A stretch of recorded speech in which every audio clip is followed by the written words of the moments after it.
Hello friends, you welcome to Sham Institute. We will discuss today's current affairs. ఇక్కడ ఒకసారి topics చూద్దాం. రాష్ట్ర ప్రజలందరికీ ఉచిత బీమా ఇదొక ఆంధ్రప్రదేశ్ గవర్నమెంట్ ప్రెస్టీజియస్గా ఇంట్రడ్యూస్ చేసిన ప్రోగ్రామ్. ఇది ఆల్రెడీ ఉంది, దానిలో కొన్ని చేంజెస్ చేస్తామని అనౌన్స్ చేశారు. తర్వాత సిఈఏ పదవీ కాలం పొడిగింపు. ఎకనామిక్ అడ్వైజర్ ఉన్నారు కదా, చీఫ్ ఎకనామిక్ అడ్వైజర్, సో ఆర్థిక సలహాదారు, ముఖ్య ఆర్థిక సలహాదారు, ఆయన పదవీ కాలాన్ని పొడిగించారు. దీని గురించి డిస్కస్ చేద్దాం. తర్వాత అంతర్జాతీయ మాతృభాషా దినోత్సవం ఫిబ్రవరి 21, దీనికి సంబంధించిన అంశాలు. తర్వాత 72వ మిస్ వరల్డ్ ఈవెంట్ దాని గురించి చూద్దాం. తర్వాత రక్షణ వ్యాయామం ధర్మ గార్డియన్ గురించి చూద్దాం. మొదటిగా మనం అంతర్జాతీయ మాతృభాషా దినోత్సవం. మాతృభాషా దినోత్సవం అనగానే మనకి మన మదర్ టంగ్ గురించి మాట్లాడుతున్నట్టు కదా. అంతర్జాతీయ మాతృభాషా దినోత్సవం, బీ క్లియర్, అంతర్జాతీయ మాతృభాషా దినోత్సవం. ఈ కాన్సెప్ట్ని మనకి ఎవరు అనౌన్స్ చేశారు అని అంటే యునెస్కో అనౌన్స్ చేసింది. యునెస్కో ఉంది కదా మనకి, ప్యారిస్లో ఉంటుంది. ప్యారిస్ దీని ప్రధాన కార్యాలయం. యునెస్కో మనకి ఈ పర్టికులర్ కార్యక్రమాన్ని అంటే అంతర్జాతీయ మాతృభాషా దినోత్సవాన్ని ఎప్పుడు అనౌన్స్ చేసింది అని అంటే 17 నవంబర్ 1999లో అనౌన్స్ చేసింది. ప్రకటించింది మాత్రమే. అయితే దీన్ని అంటే ఎప్పటి నుంచి ఇంప్లిమెంట్ చేస్తున్నారు అని అంటే దీన్ని ఇంప్లిమెంట్ చేస్తోంది ఫిబ్రవరి 21, 2000 సంవత్సరం నుంచి. ఫిబ్రవరి 21, 2000 సంవత్సరం నుంచి దీన్ని ఇంప్లిమెంట్ చేస్తున్నారన్నమాట. అప్పటి నుంచి జరుగుతోంది ఇది. ఎవ్రీ ఇయర్ ఫిబ్రవరి 21ని అంతర్జాతీయ మాతృభాషా దినోత్సవంగా జరుపుకుంటున్నారు. మరి దీనికి నేపథ్యం ఏంటి అంటే ఎక్కడిది ఈ అంశం, ఎందుకని ఈ పర్టికులర్ రోజునే కన్సిడర్ చేస్తున్నారు అని అంటే ఈ పర్టికులర్ డేనే కన్సిడర్ చేస్తున్నారు ఆ భాషా దినోత్సవంగా అంటే మనకి బంగ్లాదేశీయులు ఉన్నారు. బంగ్లాదేశీయులు వీళ్ళు తూర్పు పాకిస్తాన్, మనకి తూర్పు పాకిస్తాన్కి వెళ్ళిపోతారు. మీరు తూర్పు పాకిస్తాన్ అని మనకి 1971లో ఇందిరాగాంధీ మనము పాకిస్తాన్ వాళ్ళతో ఫైట్ చేసి ఈ తూర్పు పాకిస్తాన్ని విడదీస్తాం కదా. అంటే తూర్పు పాకిస్తాన్ అంటే ప్లేస్ని కాదు, ప్రజలని. దానిలోంచి మనకి ముజిబుర్ రెహమాన్ అని అక్కడ మెయిన్ పర్సన్ ముజిబుర్ రెహమాన్, ఆయన ఇక్కడికి వచ్చి ప్రసంగించడం, అది పెద్ద వివాదం అవ్వడం, పాకిస్తాన్ జైల్లో అతను ఉంచడం, ఇదంతా ఆ స్టోరీ అనమాట. యాంటిక్ స్టోరీ అనమాట. సో ఇక్కడ ఈ తూర్పు పాకిస్తాన్కి బంగ్లాదేశీయులు, మేము తూర్పు పాకిస్తాన్కి వెళ్ళిపోతామని బంగ్లాదేశీయులు ఏదైతే డివైడ్ అవ్వడానికి భాష మెయిన్ రోల్ ప్లే చేసిందనమాట. అంటే వాళ్ళ భాష యొక్క ఉనికిని కాపాడుకోవడానికి వీళ్ళు తూర్పు పాకిస్తాన్గా, పడమర పాకిస్తాన్ నుంచి తూర్పు పాకిస్తాన్గా డివైడ్ అయ్యి వెళ్ళిపోతారనమాట.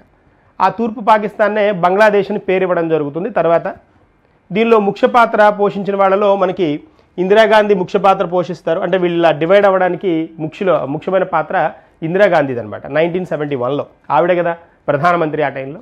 తర్వాత అప్పుడు ఫినాన్స్ మినిస్టర్ ఎవరంటే మనకి ప్రణబ్ ముఖర్జీ అనమాట. Pranab Mukherjee finance minister. తర్వాత ప్రణబ్ ముఖర్జీ అపోజిషన్లో మనకి అటల్ బిహారీ వాజ్పేయి ఉన్నారనమాట. అటల్ బిహారీ వాజ్పేయి అపోజిషన్ లీడర్ అనమాట 71లో. సో వెరీ స్పెషల్ ఆ పర్టికులర్ ఇయర్లో వీళ్ళకి. తర్వాత బంగ్లాదేశ్ ఏర్పడిన తర్వాత 1975లో వీళ్ళ 75లో ఈ ముజిబుర్ రెహమాన్ని చంపేస్తారు. ముజిబుర్ రెహమాన్ వాళ్ళ దేశపిత అనమాట, బంగ్లాదేశ్ దేశపితగా చెప్తారు. మనకి భారతదేశానికి మహాత్మా గాంధీ ఎలాగో, పాకిస్తాన్కి మహమ్మద్ అలీ జిన్నా ఎలాగో, బంగ్లాదేశ్ జాతిపితగా ముజిబుర్ రెహమాన్ని చెప్తారు. ఆయన కూతురే మనకి షేక్ హసీనా అనమాట. 4 సార్లు ప్రధానమంత్రి అయింది కదా ఆవిడ. రీసెంట్గా బంగ్లాదేశ్లో గొడవలు జరగడం, అక్కడ ఆవిడని బహిష్కరిస్తే మనకి ఆవిడ భారతదేశానికి వచ్చి తలదాచుకున్నారు కదా ఢిల్లీలో. ఈ స్టోరీ అనమాట. ఆ ముజిబుర్ రెహమాన్ కూతురే ఈవిడ షేక్ హసీనా. సో ఎనీవేస్ ఈ కాంటెక్స్ట్ అంతా ఏంటి అని అంటే ఈ అంతర్జాతీయ మాతృభాషా దినోత్సవాన్ని గుర్తించడానికి ఈ బంగ్లాదేశీయులు తూర్పు పాకిస్తాన్గా మారిన బంగ్లాదేశ్ వాళ్ళ భాష ఉనికిని కాపాడుకోవడానికి చేసిన ప్రయత్నం బేస్ చేసుకొని అంతర్జాతీయ మాతృభాషా దినోత్సవాన్ని దాన్ని గుర్తించారనమాట ఫిబ్రవరి 21న. సో ఇది ఇంపార్టెంట్. ఎవరు రికగ్నైజ్ చేశారు? యునెస్కో హెడ్ క్వార్టర్స్ ప్యారిస్ కదా, ప్యారిస్ ఫ్రాన్స్ అనమాట. This one. తర్వాత మళ్ళీ మనం నెక్స్ట్ ఇంకొక పాయింట్ చూద్దాం.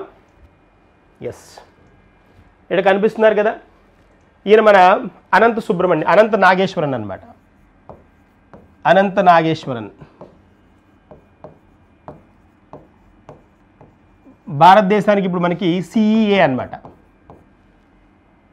చీఫ్ ఎకనామిక్ అడ్వైజర్ అంటాం. ఆర్థిక సలహాదారు, ముఖ్య ఆర్థిక సలహాదారు. ఈయన పదవీ కాలాన్ని ఏం చేశారు అంటే ఎక్స్టెండ్ చేశారనమాట. 2022లో ఈయన జాయిన్ అవ్వారు సిఈఏగా, చీఫ్ ఎకనామిక్ అడ్వైజర్గా. ఈయన కాలాన్ని ఇతని 2025 దాకా ఇతని టెన్యూర్ ఉందన్నమాట. ఇప్పుడు 2025లో ఇక్కడి నుంచి 2027 దాకా పెంచారనమాట. 2027 దాకా ఇతని టైం పీరియడ్ని పెంచారనమాట. సో సిఈఏ అంటే జనరల్గా ఈ సిఈఏలు ఏం చేస్తారు అని అంటే వీళ్ళ ఫంక్షన్ ఏముంటుందని అంటే చీఫ్ ఎకనామిక్ అడ్వైజర్లు వీళ్ళు ప్రధానమంత్రికి ఆర్థికమైన విధానాల గురించి సలహాలు ఇస్తారనమాట. ఆర్థిక విధానాలకు సలహాలు ఇస్తారు. విధానాలు అంటే ఇక్కడ పాలసీస్ అనమాట, ఎకనామిక్ పాలసీస్ ఉంటాయి కదా, విధానాలకు సలహాలు ఇస్తారు. అంటే ప్రధానమంత్రులకి వాళ్ళకి వీటి మీద అవగాహన ఉండదు కదా, ఆర్థికమైన అంశాల మీద. కాబట్టి వాళ్ళకి ఇలా చేస్తే బాగుంటుంది, మనం ఈ పథకాన్ని ఇంట్రడ్యూస్ చేస్తే బాగుంటుంది, ప్రధానమంత్రి జన ఆరోగ్య యోజన, ఆత్మనిర్భర్ భారత్, ఫసల్ బీమా యోజన, ఇలాంటి పదాలు ఇలాంటివి మనం రీచ్ అవ్వాలి అంటే పబ్లిక్ని మనకి ఇలాంటివి కావాలి అని ఇంట్రడ్యూస్ చేస్తే బ్యూరోక్రాట్స్ అనమాట వీళ్ళు. సో సలహాదారు. తర్వాత ఇంకా వీళ్ళ పాత్ర, ఇంకా వీళ్ళవి స్ట్రాంగ్ విధులు ఎక్కడ ఉంటాయి కనిపిస్తాయి అని అంటే మనకి ఈ బడ్జెట్ అనౌన్స్ చేయడానికి ముందు, బడ్జెట్కి ముందు మనకి ఏమిస్తారు? బడ్జెట్కి ముందు సర్వే ఇస్తారు కదా, ఆర్థిక సర్వే ఇస్తారు కదా. ఈ ఆర్థిక సర్వేని తయారు చేయడంలో కీలక పాత్ర వహించేది కూడా సిఈఏనే. ఆర్థిక సర్వేని తయారు చేయడంలో కీలక పాత్ర పోషిస్తారు ఎవరు అనంటే మన సిఈఏ, చీఫ్ ఎకనామిక్ అడ్వైజర్. చాలా స్పెషల్ పోస్ట్ అనమాట. సో వీళ్ళందరూ ఐఏఎస్ ఆఫీసర్లే ఉంటారు. జనరల్గా ఐఏఎస్ ఆఫీసర్లు సీనియర్లు హోల్డ్ అవుతారు అనమాట. మరి ఈ కాంటెక్స్ట్ ఎక్కడిది మనకి అనంటే ఈ పవర్ ఎవరికి ఉంటుందనంటే జనరల్గా వీళ్ళని అపాయింట్ చేసి అంటే వీళ్ళ టెన్యూర్ని ఎక్స్టెండ్ చేయడం కానీ ఉన్న వాళ్ళలోంచి సెలెక్ట్ చేసుకునే ఫంక్షన్ ఎవరికి ఉంటుందనంటే మనకి ఏసీసీ అని ఒకటి ఉంటుందన్నమాట, అపాయింట్మెంట్స్ కమిటీ ఆఫ్ క్యాబినెట్ అంట. అపాయింట్మెంట్స్ కమిటీ ఆఫ్ క్యాబినెట్ అంట. అంటే అపాయింట్మెంట్స్ కమిటీ ఒకటి ఉంటుంది, దానికి అధ్యక్షుడు ఎవరు ఉంటారు అంటే అపాయింట్మెంట్స్ కమిటీకి అధ్యక్షుడు మనకి ప్రధానమంత్రి ఉంటారు. దీనిలో ఒక సభ్యుడిగా సభ్యులు ఎవరు ఉంటారు అని అంటే హోంశాఖ ఉంటారు. హోం మంత్రి ఎవరైతే ఉన్నారో హోంమంత్రి సభ్యులుగా ఉంటారు. దీనిలో హోంమంత్రి సభ్యులుగా ఉంటారు. ప్రధానమంత్రి అధ్యక్షుడు ఏసీసీకి, అపాయింట్మెంట్స్ కమిటీ ఆఫ్ క్యాబినెట్. వీళ్ళని అపాయింట్ చేయడము, వీళ్ళ టైంని ఎక్స్టెండ్ చేయడము, ఇవంతా ప్రధానమంత్రి డెసిషన్ తీసుకుంటారు. ఆయనకి సభ్యులు ఎవరు సలహా ఇస్తారంటే హోంమంత్రి సలహా ఇస్తారు, ఇలా చేద్దామని. ఈ వ్యవస్థ మనకి 1950 జనవరి 26 నుంచి మనం ఇది ఫాలో అవుతున్నాం. జనవరి 26న ఏర్పడిందనమాట ఈ అపాయింట్మెంట్స్ కమిటీ ఆఫ్ క్యాబినెట్ అని. ప్రధానమంత్రి వీళ్ళని అపాయింట్ చేసే, వీళ్ళని నియమించే అధికారం ఉంటుందన్నమాట. సో ఇక్కడ మనకి ఎవరెవరిని ఇలా అపాయింట్ చేయొచ్చు అంటే ఈ అపాయింట్మెంట్స్ కమిటీ ఆఫ్ క్యాబినెట్ ద్వారా ప్రిన్సిపల్ సెక్రటరీస్ ఉంటారు. ప్రిన్సిపల్ సెక్రటరీ,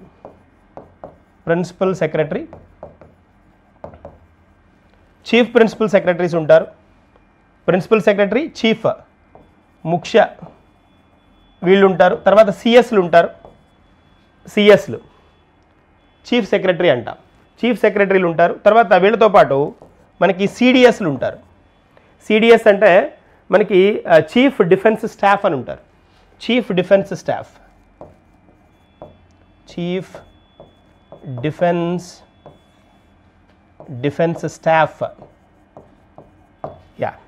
తర్వాత సెక్రటరీ, చీఫ్ సెక్రటరీ కదా, ముఖ్య secretary.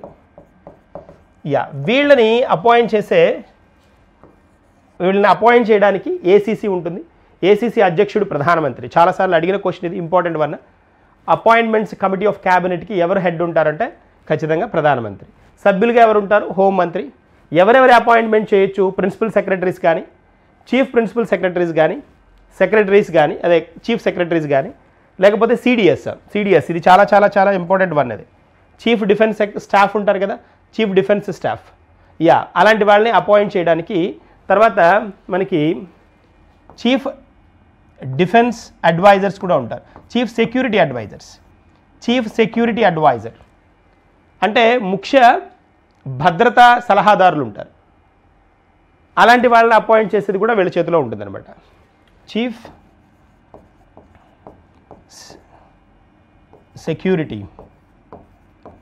Security adviser. Ajit Doval లాంటి వాళ్ళు ఉన్నారు కదా, అలాంటి వాళ్ళు. అజిత్ దోవల్ సెక్యూరిటీ అడ్వైజర్లే కదా వీళ్ళు. ఇలాంటి వాళ్ళని అపాయింట్ చేయడం అంటే ఇది చాలా హయ్యెస్ట్ పోస్ట్ అనమాట. చీఫ్ సెక్యూరిటీ అడ్వైజర్లు, తర్వాత చీఫ్ డిఫెన్స్ స్టాఫ్, వీళ్ళు బ్యూరోక్రాట్స్లో బాగా సీనియర్లు అయ్యి, అంటే వాళ్ళు రిటైర్ అయిన తర్వాత కూడా వాళ్ళ కాలాన్ని పొడిగించి వాళ్ళ సర్వీసెస్ని, వాళ్ళ సేవల్ని ప్రభుత్వానికి దాన్ని కంటిన్యూ చేస్తారనమాట. అలాంటి వ్యవస్థ చాలా చాలా ఇంపార్టెంట్ వన్ ఇది. నెక్స్ట్ వన్ చూద్దాం. రాష్ట్ర ప్రజలందరికీ ఉచిత బీమా. ఇది ఆంధ్రప్రదేశ్ ప్రభుత్వం చాలా సోఫిస్టికేటెడ్గా అనౌన్స్ చేసిన కాన్సెప్ట్. సో రాష్ట్ర ప్రజలందరికీ బీమా అంటున్నారు, ఉచిత బీమా అంటున్నారు. బీమా లేదా అంటే ఉంది. ఇప్పటికీ మనకి బీమా ఫెసిలిటీ ఉన్నది ఏంటి అని అంటే మనకి ఆంధ్రప్రదేశ్లో, ఇది ఆంధ్రప్రదేశ్ కదా, ఆంధ్రప్రదేశ్ ప్రభుత్వం అనౌన్స్ చేసింది. ఈరోజు మనకి స్పెషల్గా న్యూస్లో ఉన్న అంశం ఇది. బీమా ఇప్పటికి ఉన్నది ఎంత అంటే 25 లక్షల రూపాయల వరకు బీమా ఉన్నది. 25 లక్షల రూపాయల వరకు మనకి 25 lakhs రూపీస్ మటుకు బీమా అవైలబుల్గా ఉంది అనమాట. 25 లక్షలు ఉంది. ఏది? ప్రతి కుటుంబానికి. అయితే ఇక్కడ ఏంటి అని అంటే వీళ్ళు ఒక హైబ్రిడ్ మోడల్ని తీసుకొస్తామని చెప్తున్నారు. హైబ్రిడ్ మోడల్ అంటే ఏంటి అని అంటే ఈ 25 లక్షలు ప్రతి కుటుంబానికి ఉన్న 25 లక్షల బీమాని ఇవ్వరు. దీనిలో వీళ్ళకి ఇమ్మీడియట్గా ఉండేది ఎంత అంటే 2.5 లక్షలు అనమాట. 2.5 lakhs ఇస్తారు. జనరల్గా గవర్నమెంట్ బీమా సంస్థలు ప్రొవైడ్ చేస్తాయి. దీనికి ఎడిషనల్గా మిగిలిన అమౌంట్ అంటే ఇతరత్ర ఏవైతే ఎడిషనల్ అమౌంట్ ఉంటుందో దాన్ని ఎక్కడి నుంచి ఇవ్వాలి అనేది ఒక క్వశ్చన్ మార్క్ అనమాట. అందుకని ఏమవుతాయి, అవి గ్రాంట్ అవ్వడానికి టైం పడుతూ ఉంటుంది. సో అలాగా పరిమితులు లేకుండా ఏవేవైతే ఇలాంటి అమౌంట్ని హాస్పిటలైజ్ అయిన వాళ్ళకి ఇబ్బంది లేకుండా ఆ పర్టికులర్ వైద్య పరీక్షల కోసం వాళ్ళకి అయ్యే వైద్యానికి అయ్యే ఖర్చుని భరించడానికి వీళ్ళు ఒక వినూత్న పద్ధతిని తీసుకొచ్చారనమాట. దీని ద్వారా ఏంటి అని అంటే 2.5 లక్షల మటుకు ఇమ్మీడియట్గా టర్న్ అయిపోతాయి. దీనిపైన అమౌంట్ కనుక అయితే ఎన్టీఆర్ వైద్య సేవా ట్రస్ట్ అనమాట. ఎన్టీఆర్ వైద్య సేవా ట్రస్ట్ నుంచి మిగిలిన అమౌంట్ని మూవ్ చేసే విధంగా మేము ఒక పద్ధతి తీసుకొస్తున్నాం. దీన్నే హైబ్రిడ్ సిస్టమ్ అని చెప్తున్నారు వీళ్ళు. Hybrid system. ఈ హైబ్రిడ్ వ్యవస్థ ద్వారా సమయానికి అమౌంట్స్ వచ్చే విధంగా ప్లాన్ చేస్తున్నారనమాట. ఇబ్బందులు ఎక్కడా లేకుండా పేషెంట్స్కి ఈ విధంగా తీసుకొచ్చే చర్యలను తీసుకుంటాం అని ప్రభుత్వం చెప్తాం. ఇది గుడ్ ఐడియానే. సేవా ట్రస్ట్ నుంచి మిగిలిన అమౌంట్ హోల్డ్ చేస్తాం. నిజంగా కనుక వాళ్ళకి ఒక 10 లక్షలు 15 లక్షలు ఖర్చు అయింది అనుకోండి, దానిలో 2.5 లక్షలు బీమా కంపెనీలు భరిస్తాయి. తర్వాత పైన అమౌంట్ని ఏంటి అంటే ట్రస్ట్ భరిస్తుంది అనమాట. దీనికి కాను ఒక కుటుంబానికి వీళ్ళు ప్రీమియం కట్టాలి. ఇది మనకి ఇంపార్టెంట్. ప్రీమియం ఎంత ఉండొచ్చు అని చెప్తున్నారు అని అంటే ప్రీమియం కుటుంబానికి 2,500 రూపాయలు ఉండొచ్చు. 2,500 రూపీస్ కుటుంబానికి ఉంటుంది. దీన్ని ప్రభుత్వం భరిస్తుంది. దీన్ని రాష్ట్ర ప్రభుత్వం భరిస్తుంది అనమాట. ఇది కాన్సెప్ట్. రాష్ట్ర ప్రభుత్వమే భరిస్తుంది అని అనౌన్స్ చేశారు. ఇప్పుడు దీనిలో మనం కనుక ఇంకొన్ని ఎడిషనల్ పాయింట్స్ కనుక చూసామనుకోండి, జనరల్గా ఇక్కడ చూడండి, ఈ ఉచిత చికిత్స కోసం ఉచిత చికిత్సలు ఎన్ని రకాల చికిత్సలు వీటిలో కవర్ అవుతున్నాయంటే 3,257 3,257 అందుబాటులో ఉన్నాయి. ఉచిత చికిత్స అనమాట వీటికి. దీనిలో మనకి ఈ ప్రధానమంత్రి ప్రధానమంత్రి జన ఆరోగ్య యోజన, జన్ ఆరోగ్య యోజన. ఈ జన ఆరోగ్య యోజన ఉంది కదా, ఈ జన ఆరోగ్య యోజన కింద ఒక 1949 సేవలు ఉచిత చికిత్సలు ఉన్నాయన్నమాట. సో వీటికంటే 1949 కూడా వీటిలో ఇంక్లూడ్ అయి ఉన్నాయి. మొత్తం 3257 ఉచిత చికిత్సలు వీటిలో ఈ ప్రోగ్రాం కింద అందుబాటులోకి తీసుకొస్తాం ఈ బీమా కింద అని ప్రభుత్వం అనౌన్స్ చేస్తాం. Good idea, it's very good idea అనమాట. సో ఉచిత బీమా ఇచ్చారనుకోండి, అప్పుడేమవుతుంది, ఆ ఫ్యామిలీకి నెక్స్ట్ బ్రెడ్ ఎర్నర్ ఎవరైతే ఉంటారో, సంపాదించే వాళ్ళు ఎవరైతే ఉంటారో వాళ్ళకి ఒక్కసారిగా భారం పడకుండా వాళ్ళు కొంచెం సడలింపు వచ్చే విధంగా ఉంటుందన్నమాట. సో గుడ్ ఐడియా అనమాట, దట్స్ అ పాయింట్. తర్వాత నెక్స్ట్ వన్కి వెళ్దాం. నెక్స్ట్ ఇంకొక కాన్సెప్ట్ చూద్దాం. ఏఐతో వైద్య సేవలు, వైద్య విప్లవం అంటున్నాడు ఏఐలో.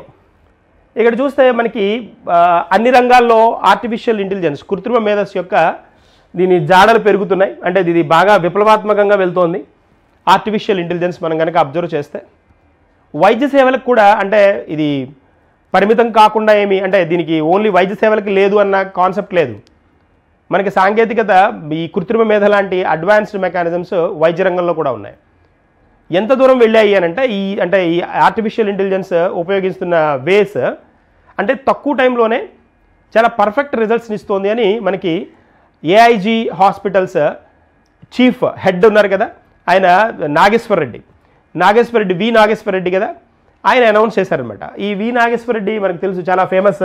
రీసెంట్గానే వి నాగేశ్వర్ రెడ్డి ఈయన డాక్టర్ అనమాట, వెరీ ఫేమస్ డాక్టర్. అందులో తెలుగు రాష్ట్రాల్లో చాలా ప్రాముఖ్యత ఉన్న డాక్టర్గా చెప్పాలండి. ఏఐజీ హాస్పిటల్స్ చీఫ్ అనమాట, ఏఐజీ హాస్పిటల్స్ హెడ్ అనమాట.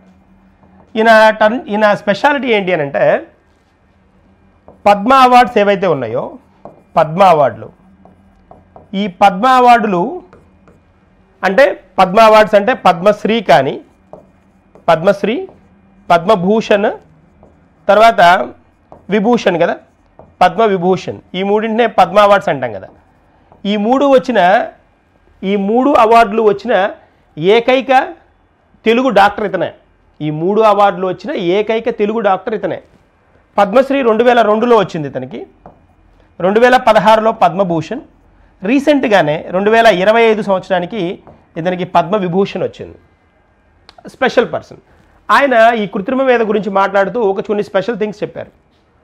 ఇప్పుడు జనరల్గా మనకి ఎక్స్రే లాంటివి ఒక డాక్టర్ మహా అయితే రోజులో ఒక 10 ఎక్స్రేలు చూసి వాటి ఇన్ఫర్మేషన్ని ఏం చేస్తారు అంటే ఈ ప్రాబ్లమ్స్ ఉన్నాయి, ఇది ఉన్నాయని చెప్పడానికి ఉంటుంది. కొన్ని డాక్టర్లకు కూడా అందరూ ఉంటాయి, అలాంటి వాటిని ఎంఆర్ఐలకి వాటికి పంపించేస్తారు. జనరల్ ఐడియా అంటే ఒక డాక్టర్ కూడా కొన్ని లిమిటేషన్స్ అంటే కొన్ని వాళ్ళ దృష్టికి రాకపోతాయి. అలాంటి వాటిని కూడా మనకి ఏఐ తోటి ఏం చేయొచ్చు అని అంటే నోటిఫై చేయొచ్చు అని చెప్తున్నారు. దాదాపుగా ఒక గంటలోనే 100లకు పైగా ఎక్స్రేలని వాటి రిపోర్ట్లని మనం తీసుకోవచ్చు ఏఐ ద్వారా అని అనౌన్స్ చేయడం జరిగింది. సో గుడ్ కదా, అది చాలా అడ్వాన్స్డ్గా ఉన్నట్టు కదా. అంతేకాదు, జస్ట్ మనకి కొన్ని ఇప్పుడు ఏఐ మెడికల్ బెడ్స్ అని వస్తున్నాయి. ఆ బెడ్ మీద జస్ట్ అట్లా పేషెంట్ని పడుకోబెట్టగానే వాళ్ళ బీపీ, షుగర్ తర్వాత వాళ్ళ కండిషన్ ఎలా ఉంది, ఇలాంటి వాటన్నిటిని ఇన్ఫర్మేషన్ ఇచ్చేస్తున్నాయి. అంతేనా అంటే ఇంకా అడ్వాన్స్డ్గా కూడా ఉన్నాయి.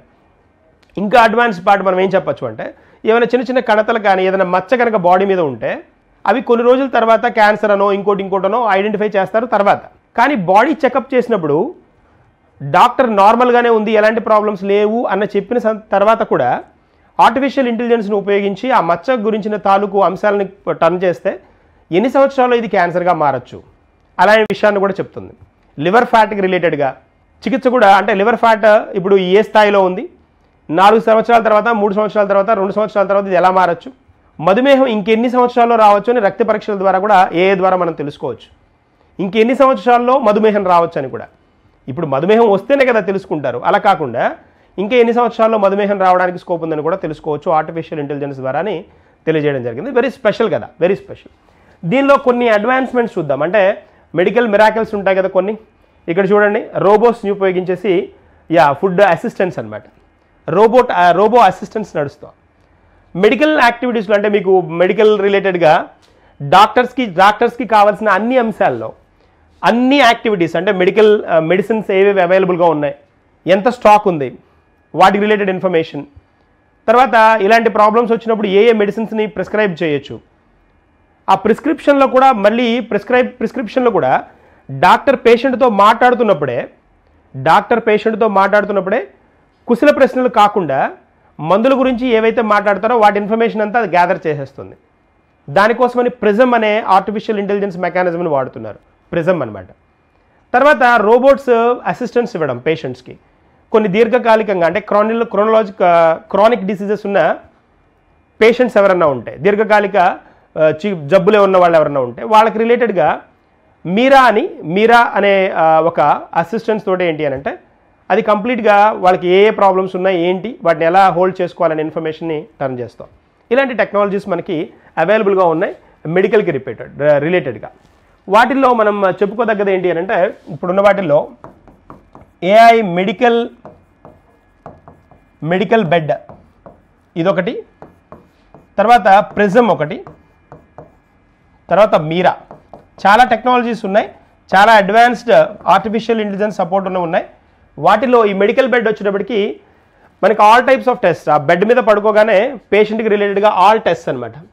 ఆల్ టెస్ట్ ఎలాంటి ఇబ్బంది లేకుండా ఆ రిపోర్ట్స్ని మినిట్స్లో ప్రొవైడ్ చేసేస్తుంది అనమాట, రిపోర్ట్స్ ఇచ్చేస్తుంది.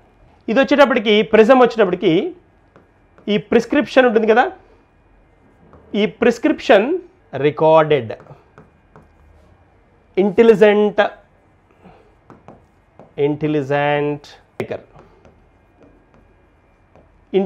సమరీ మేకర్ అంటాం. Prescription recorded intelligent summary maker అంటాం ప్రిజమ్. అంటే మాట్లాడుతున్నప్పుడే అతనికి ఏమేం ప్రాబ్లమ్స్ ఉన్నాయి వీటన్నిటిని లిస్ట్ అవుట్ చేసేస్తుంది. ఎందుకంటే డాక్టర్ వీళ్ళు ఒక 10-20 ప్రాబ్లమ్స్ చెప్పారనుకోండి, వాటిలో కొన్ని మర్చిపోవచ్చు కదా ప్రిస్క్రైబ్ చేసే టయానికి. అలా లేకుండా మొత్తాన్ని డీటెయిల్డ్గా ప్రిస్క్రిప్షన్ ఇచ్చేసేయడానికి స్కోప్ ఉంటుంది. తర్వాత మీరా వచ్చేటప్పటికి ఏంటి అని అంటే మీరా వచ్చేటప్పటికి అసిస్టెన్స్ అనమాట. ఇప్పుడు ఎలాగా robotic assistance medical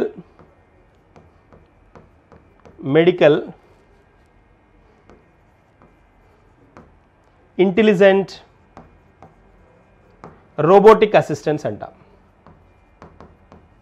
robotic assistant robo assistants అనమాట. వీళ్ళేంటి వీళ్ళ హెల్త్కి రిలేటెడ్గా ఎలాంటి యాక్టివిటీస్ చేయాలి, హెల్త్ని ఎలా ఇంప్రూవ్ చేసుకోవడానికి ఎలాంటి యాక్టివిటీస్ని చేసుకుంటే మంచిది మన దైనందిక జీవనంలో, ఇలాంటి వాటన్నిటి గురించి సపోర్ట్ ఇవ్వడానికి ఇవి కొన్ని జస్ట్ ఎగ్జాంపుల్స్గా. ప్రిజమ్ ఒకటి, మీరా ఒకటి most advanced artificial intelligence tools మెడిసిన్లో యూస్ చేస్తున్నాం అనమాట. That's one. తర్వాత మనం నెక్స్ట్ వన్కి వెళ్ళిపోదాం. ధర్మాగార్డియన్.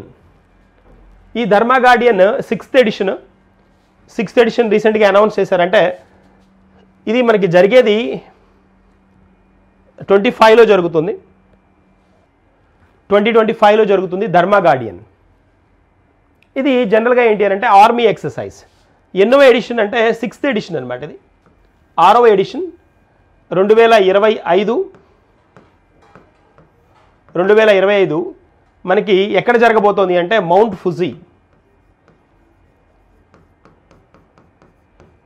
ఫుజీ జపాన్ అనమాట.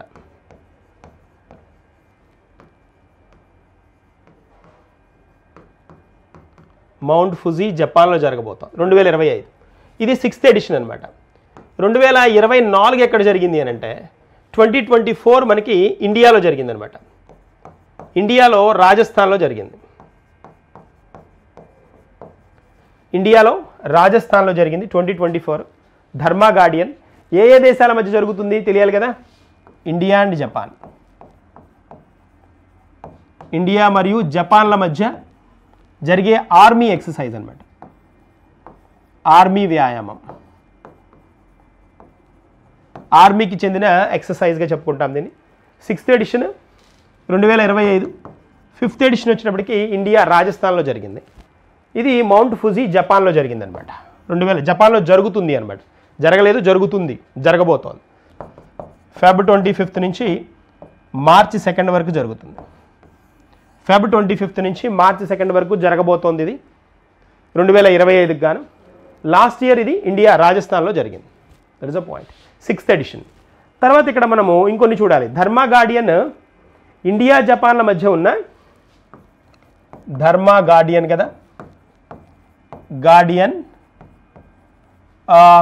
India and Japan, I and J అంటున్నాను నేను. ఇండియా జపాన్ మధ్య ఆర్మీ ఎక్సర్సైజ్, ఇది ఆర్మీ ఎక్సర్సైజ్ కదా. ఇంకా ఏమన్నా ఉన్నాయా ఇండియా జపాన్ మధ్య ఎక్సర్సైజులు అంటే మనకి మలబార్ ఉంది, మలబార్ ఎక్సర్సైజ్ ఉంది. మలబార్ ఎక్సర్సైజ్లో ఇది వచ్చేటప్పటికి నావల్ ఎక్సర్సైజ్, నావిక అనమాట, నావికా దళ వ్యాయామం కదా. దీనిలో మనకి ఇక్కడ ఇండియా జపాన్తో పాటు అమెరికా ఆస్ట్రేలియా కూడా ఉంటాయి, అమెరికా ఆస్ట్రేలియా కూడా పాల్గొంటాయి మలబార్ ఎక్సర్సైజ్లో. సో ఇది నావికా దళ, ఇది ఆర్మీకి సంబంధించి. తర్వాత షిన్యూ మైత్రి అని ఒకటి ఉంది, షిన్యూ మైత్రి, దీన్ని ఇంగ్లీష్లో రాస్తే గుర్తుపట్టచ్చు, షిన్యూ మైత్రి అనమాట. షిన్యూ మైత్రి అనేది ఎయిర్ ఫోర్స్ అనమాట, వాయు సంబంధ వ్యాయామం, air force related exercise, air ఫోర్స్కి చెందిన ఎక్సర్సైజ్గా చెప్తాం. ధర్మా గార్డియన్ ఆర్మీకి, మలబార్ వచ్చేటప్పటికి నావికా దళానికి, షిన్యూ మైత్రి మనకి వాయు సంబంధం అనమాట, వచ్చేటప్పటికి దీనికి సంబంధించింది అనమాట. సో ఇవి ఉన్న వాటిలో అంటే ఇంపార్టెంట్ ఎక్సర్సైజ్ అనమాట, మనం రెగ్యులర్గా ఇండియాతోటి చేసే ఎక్సర్సైజ్. ఇంకా దీంతో పాటు మనకి జైమెక్స్ అని ఒకటి ఉంది, జైమెక్స్ జపాన్ ఇండియా మ్యారీటైమ్ ఎక్సర్సైజ్ అంట. ఎక్సర్సైజ్ అంటే వ్యాయామం, మ్యారీటైమ్ అంటే నావిక అని, వాటర్కి రిలేటెడ్ అని. జే అంటే జపాన్, ఐ అంటే India, Japan India maritime exercise. So ఇది మనకి ఇది నావికా దళానికి సంబంధించింది, నావికా దళ సంబంధమైంది అనమాట. That is one.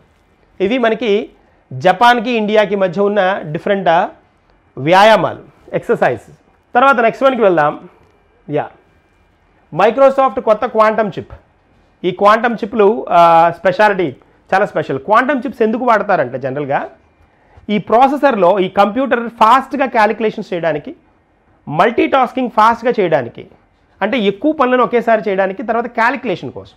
Quantum chip ఆబ్జెక్టివే అది. ఏవైనా సరే క్యాలిక్యులేషన్స్ ఎంత పెద్ద నెంబర్ ఇచ్చినా, ఎంత పెద్ద క్యాలిక్యులేషన్ అయినా ఎలాంటి ఎర్రర్ లేకుండా, ఎలాంటి తప్పు లేకుండా క్యాలిక్యులేట్ చేయడానికి మనకి క్వాంటమ్ చిప్స్ వాడతారు. సో అది ఈ క్వాంటమ్ చిప్స్ని ఏంటంటే ఒక్కొక్క కంపెనీ కొత్తగా ఇంట్రడ్యూస్ చేస్తుంది. వాటిలో చిన్న చిన్న ఎర్రర్స్ ఏవైతే వస్తాయో వాటన్నిటిని నలిఫై చేస్తూ కొత్త బ్రాండ్లను ఇంట్రడ్యూస్ చేస్తాం. అలా మనకి ఇప్పుడు మార్కెట్లో ఉన్న వాటిల్లో ఎందుకు న్యూస్లో ఉంది అని అంటే మైక్రోసాఫ్ట్ కొత్త క్వాంటమ్ చిప్ని ఇంట్రడ్యూస్ చేస్తుంది. దాని పేరే మజోరేనా 1 అనమాట. ఇది క్వాంటమ్ చిప్. సో ఎవరు ఇంట్రడ్యూస్ చేసింది? మైక్రోసాఫ్ట్. ఇది మైక్రోసాఫ్ట్ ప్రవేశపెట్టిన మైక్రోచిప్, క్వాంటమ్ చిప్. క్వాంటమ్ అని అన్నామంటే మనకి క్యూబిట్స్ అని ఉంటాయి, క్యూబిట్స్. వీటిల్లో అంటే ఇవి చాలా ప్రముఖంగా వీటిని ఉపయోగిస్తారన్నమాట. క్యూబిట్స్లో హోల్డ్ చేస్తారు. క్యూబిట్స్ స్ట్రాంగ్గా ఉంది. క్యూబిట్స్ కనుక వాటిని అవి పర్ఫార్మెన్స్ గురించి చెప్తాయి, ఆ ప్రాసెసర్ యొక్క, ఆ చిప్ యొక్క పర్ఫార్మెన్స్ గురించి చెప్తాయి అన్నమాట. సో క్యూబిట్స్ చాలా ఇంపార్టెంట్. ఆ క్యూబిట్స్లో వచ్చే ఎర్రర్స్ ఏవి లేకుండా దీన్ని తయారు చేసామని చెప్పారు. తర్వాత ఆల్రెడీ మనకి విల్లో అని ఒకటి ఉంది. విల్లో అనే క్వాంటమ్ చిప్ని తయారు చేసింది గూగుల్ అనమాట. గూగుల్ బ్రాండ్ తయారు చేసిన చిప్ పేరు ఏంటి అని అంటే క్వాంటమ్ చిప్ పేరు విల్లో. తర్వాత కాండోర్ ఒకటి, హరోన్, తర్వాత హరోన్ R2. ఇవేంటి అని అంటే ఇవి IBM వాళ్ళు ఇంట్రడ్యూస్ చేసిన, IBM కంపెనీ ఇంట్రడ్యూస్ చేసిన క్వాంటమ్ చిప్స్ అనమాట. డిఫరెంట్ కంపెనీలు అవి. మైక్రోసాఫ్ట్ వచ్చేటప్పటికి మజోరేనా, విల్లో వచ్చేటప్పటికి గూగుల్ వాడిది, IBM వాడిది వచ్చేటప్పటికి ఈ 3 ఉన్నాయన్నమాట. కాండోర్, హరాన్ 2 అనేసి ఇవి మనకి కొత్తగా వచ్చిన క్వాంటమ్ చిప్స్ అనమాట. మార్కెట్లో ఉన్న క్వాంటమ్ చిప్స్ కింద చెప్పుకోవాలి. తర్వాత క్వాంటమ్ చిప్స్ కదా, ఈ క్యూబిట్ గురించి మర్చిపోవద్దు. క్యూబిట్ ఇది చాలా ఇంపార్టెంట్ రోల్ ప్లే చేసేది.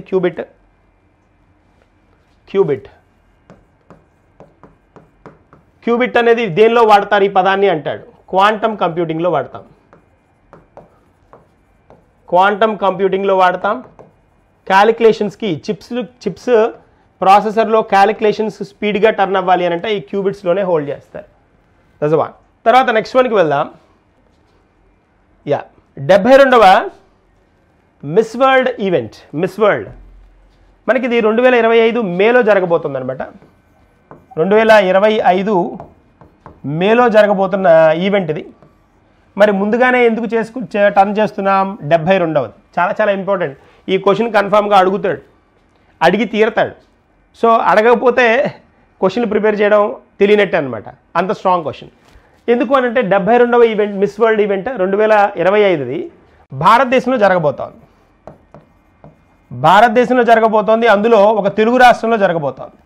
భారతదేశంలో తెలంగాణలో జరగబోతోంది. తెలంగాణ. సో అది ప్రాముఖ్యత. తెలంగాణలో జరగబోతుందని అనౌన్స్ చేశారు. Very special. మరి దీనికి ముందు ఎప్పుడన్నా మనకి ఇండియాలో జరిగాయని చూడాలి. తెలుగు రాష్ట్రాల్లో అయితే ఇదే ఫస్ట్. తెలుగు రాష్ట్రాల్లో వరల్డ్ మనకి ఇక్కడ ఈవెంట్ మిస్ వరల్డ్ ఈవెంట్ జరగడం ఇదే మొదటిసారి. అది తెలంగాణలో హైదరాబాద్లో జరగబోతోంది. మరి ఇండియాలో ఎప్పుడన్నా జరిగిందా అంటే ఇండియాలో జరిగింది. ఇండియాలో 1996లో ఫస్ట్ జరిగింది. ఇది చిన్నస్వామి స్టేడియంలో జరిగింది అనమాట. చిన్నస్వామి స్టేడియం మనకి బెంగళూరు. ఫస్ట్ ఇక్కడ జరిగింది. Bengaluru 1996 first time miss world event ఇండియాలో జరిగింది 1996లో.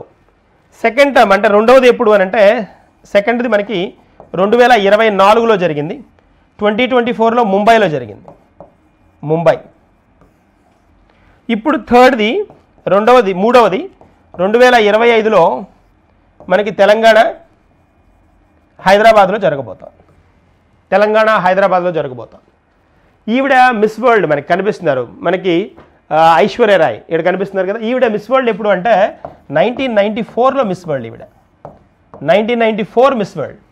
మనకి ఇండియాలో జరిగిన ఈవెంట్ 1996 చిన్నస్వామి స్టేడియం బెంగళూరులో జరిగింది. దానికి స్పాన్సర్ చేసింది ఎవరు అంటే ఏబిసిఎల్ అని మనకి famous Amitabh Bachchan corporation limited అని ఉండేది. Amitabh Bachchan corporation limited. దానిలో ఆ కార్పొరేషన్ లిమిటెడ్ అది దివాలా తీసిన తర్వాతే మనవాడు కౌన్ బనేగా కరోడ్పతికి వచ్చి అతనికి ఉన్న అప్పులన్నీ తీర్చుకున్నాడు అనమాట అమితాబ్ బచ్చన్. సో ఒక స్పెషల్ కంపెనీ ఇది అమితాబ్ బచ్చన్ కార్పొరేషన్ లిమిటెడ్ అంట. అదే స్పాన్సర్ చేసింది 1996 చిన్నస్వామి స్టేడియంలో జరిగిన మిస్ వరల్డ్ ఈవెంట్ అనమాట. మనకి ఐశ్వర్య రాయ్ 94లో Miss World. That's a point. చలో వెళ్దాం. ఇక్కడ ఇవి మనము ఇవాళ కరెంట్ అఫైర్స్. నెక్స్ట్ సెషన్లో కలుద్దాం. ఇంకొన్ని కరెంట్ అఫైర్స్ డిస్కస్ చేద్దాం. Thank you. All the best.